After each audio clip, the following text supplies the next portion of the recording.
কুরবানি ঈদ শেষ হয়ে গেছে, তেমন কোনো কুরবানির আমি কোনো রেসিপি আপনাদের সঙ্গে শেয়ার করিনি। তো কুরবানি ঈদের আর কি গরুর কলিজা দিয়ে ভাবলাম অনেক মজার ইউনিক একটা রেসিপি আপনাদের সঙ্গে শেয়ার করব। তো এখানে আমি কলিজা নিয়েছি, কলিজার সঙ্গে সব কিছুই ছিল আর কি, যা যা থাকে। তো এটাকে আমি একদম ফুটন্ত গরম পানি দিয়ে একটু ভালোভাবে এটাকে 2বার ধুয়ে নেব। ধোয়ার পরে এটাকে আমি সেদ্ধ করে নেব। তো এখানে আমি দেখাচ্ছিলাম যে গরম পানি করার পরে ওই উপরের খোসাগুলোকে উঠিয়ে ফেলতে হবে, যেটা একদম প্লাস্টিকের মতো। এটা কিন্তু আমাদের স্বাস্থ্যের জন্য একদমই ভালো না, ক্ষতিকর। তো আমি 2বার গরম পানি দিয়ে ধুয়ে নিয়েছি। তারপর এখানে আমি চুলায় আর কি একটা পাত্র বসিয়ে দিয়েছি। গরম পানি হওয়ার পরে এখানে আমি এই কলিজাগুলোকে উঠিয়ে দিয়ে দিচ্ছি, আর সঙ্গে দিয়ে দিচ্ছি হলুদ গুঁড়ো। এটাকে ভালোভাবে 2-3টা বলক উঠিয়ে নিতে হবে, তারপরে কিন্তু চুলা থেকে এটাকে নামিয়ে নিতে হবে। তো আজকের রেসিপিটা অনেক বেশি ইউনিক হতে যাচ্ছে, তো অবশ্যই সবাই একটা লাইক দিয়ে ভিডিওটা দেখা শুরু করে দিবেন। আর ভিডিও ভালো লাগলে অবশ্যই চ্যানেলটাকে সাবস্ক্রাইব করে পাশে থাকবেন। আর যারা যারা অলরেডি আমার চ্যানেলটাকে সাবস্ক্রাইব করে দিয়েছেন তাদেরকে অসংখ্য ধন্যবাদ।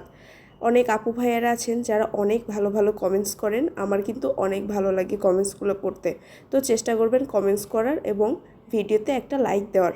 তো আমি একটা ভালোভাবে কলিজাগুলোকে পরিষ্কার করে নিয়েছি, ভালোভাবে ধুয়ে নিয়েছি। আর এই খোসাগুলোকেও কিন্তু অবশ্যই উঠিয়ে ফেলবেন। যদি কলিজাগুলোকে ছোট ছোট কাটা থাকে তো কাটা অবস্থায় উঠাতে আরও ভালো, আর যদি বড়োভাবে এটাকে সেদ্ধ করে নেন সেটা উঠাতেও কিন্তু ভালোভাবেই পারবেন। তো এখানে আমি পেঁয়াজগুলোকে ভালোভাবে পরিমাণ মতো তেল দিয়ে ভেজে নিয়েছি। আর ভাজার মাঝামাঝি পর্যায়ে এখানে আমি আস্ত জিরা, দারুচিনি, সাদা এলাচ, কালো এলাচ, 4টার মতো লবঙ্গ, তেজপাতা দিয়ে ভালোভাবে ভেজে নিয়েছি। আর এখানে একটা পেস্ট তৈরি করে নেব।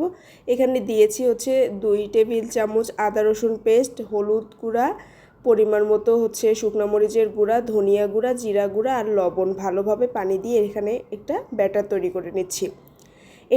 এটা যদি রান্না করার 10-15 মিনিট আগে আর কি একটা ব্যাটার তৈরি করে রেখে দেন, তারপরে এই মশলাটা দিয়ে যদি রান্না করেন, রান্নার টেস্ট কিন্তু একদম বাটা মশলায় রান্না করলে যেরকম টেস্ট হয় ঠিক তেমন হয়। তো পেঁয়াজগুলোকে আমি একদম ব্রাউন করে ভেজে নিয়েছি। আর এই মশলাগুলো এই তেলের মধ্যে দিয়ে ভালোভাবে আমি কিছুক্ষণ ভেজে নেব।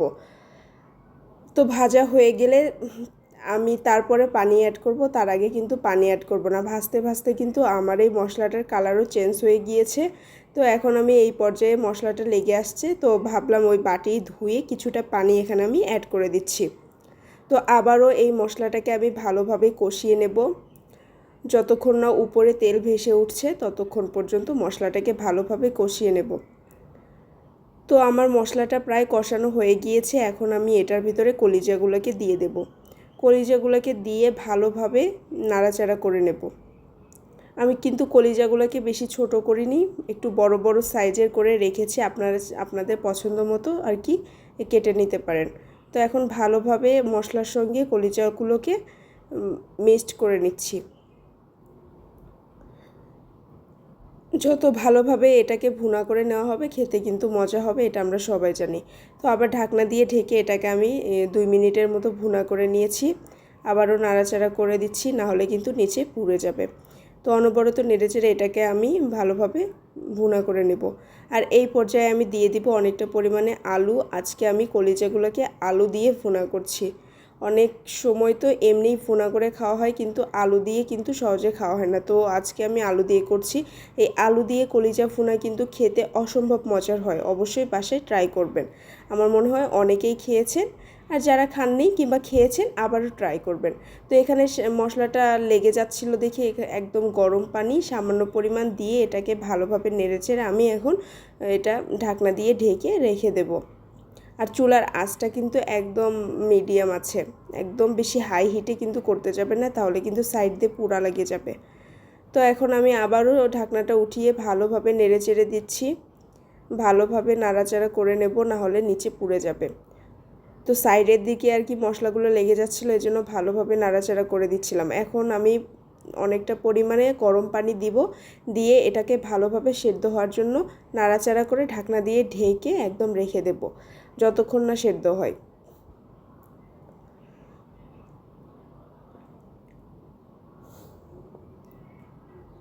এখন এটাকে আমি সেদ্ধ করা পর্যন্ত অপেক্ষা করছি। ঢাকনা দিয়ে ঢেকে দিচ্ছি, মাঝে মধ্যে কিন্তু আমি ঢাকনা উঠিয়ে এটাকে নাড়াচাড়া করে দিয়েছি। আপনারা কিন্তু অবশ্যই নাড়াচাড়া করে দেবেন, না হলে কিন্তু নিচে পুড়ে যাবে।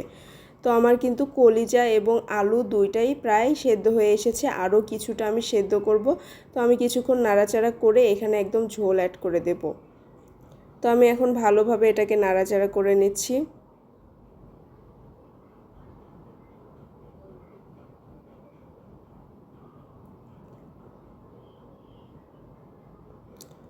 এখন আবারও একটু ঢাকনা দিয়ে কিছুক্ষণ রেখে দেব।